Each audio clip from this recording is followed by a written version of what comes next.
Hello everyone, welcome back to our course. Today we will talk about translation of ceramic technological process. In order to successfully complete translation of ceramic technological process, translator must first master knowledge of the ceramic process and be familiar with ceramic technological flow and related English terms. Without this knowledge reserve, the translation work will be difficult. Ceramic process translation belongs to the category of scientific and technical translation, which should strive to be concise and accurate, and objectively reflect the ceramic production process. First, let's look at the following table and get some knowledge of the difference between Tao, pottery, and Chi, porcelain. The differences mainly exist in 5 aspects. First, raw material of the body, 胎体原料. For pottery, it's clay, 粘土. For porcelain, it's porcelain clay or porcelain stone, 瓷土或磁石. The second, firing temperature, 烧成温度. For pottery, around 800 centigrade. For porcelain, above 1200 centigrade. Third, glaze, 釉. For pottery, no glaze or no temperature lead glaze, 无釉或低温铅釉. For porcelain, high temperature, lime glaze, 高温石灰釉. Fourth, whether sintered, 是否烧结. For pottery, not fully sintered, 未完全烧结. For porcelain, completely sintered, 完全烧结. The fifth, tapping sound, 敲击声音. For pottery, dull, 沉闷. For porcelain, crisp, 清脆. The art of ceramics is the art of combining clay and fire. Therefore, in the translation work, translator will encounter a lot of vocabularies about mineral and kiln. To make a good translation, the translator must master knowledge of vocabulary related to the process of porcelain making.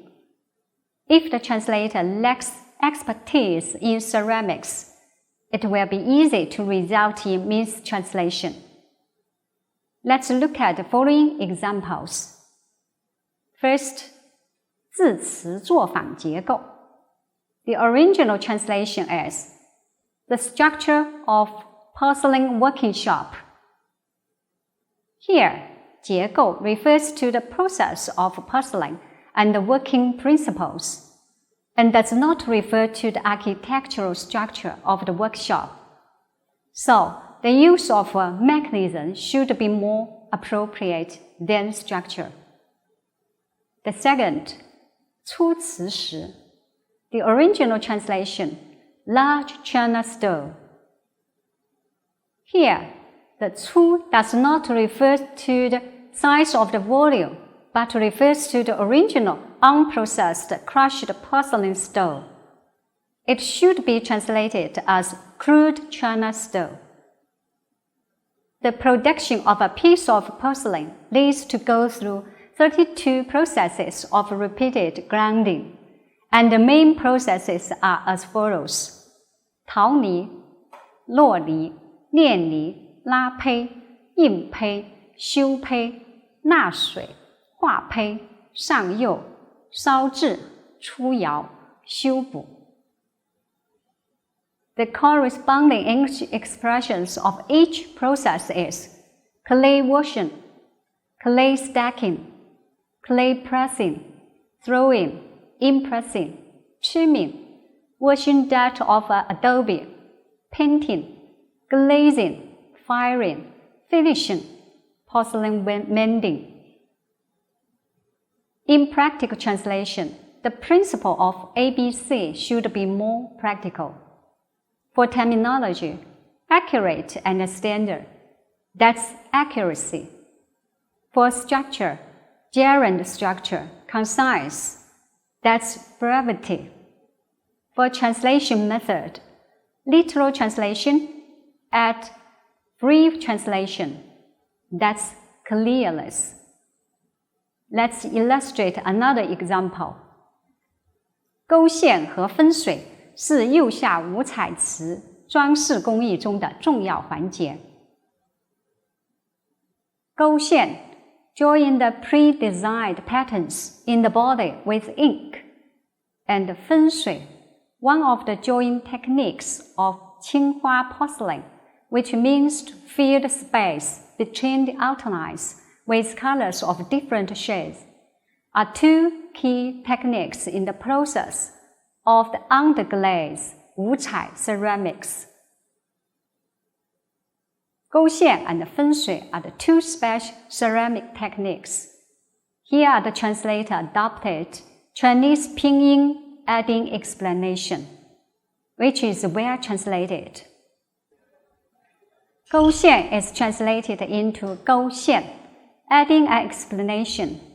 Join the pre-designed patterns in the body with ink, because 勾线 means that with a brush dipped in oil-based ink, outline the patterns on ceramic blank. After joining, this line of ink will become magic line.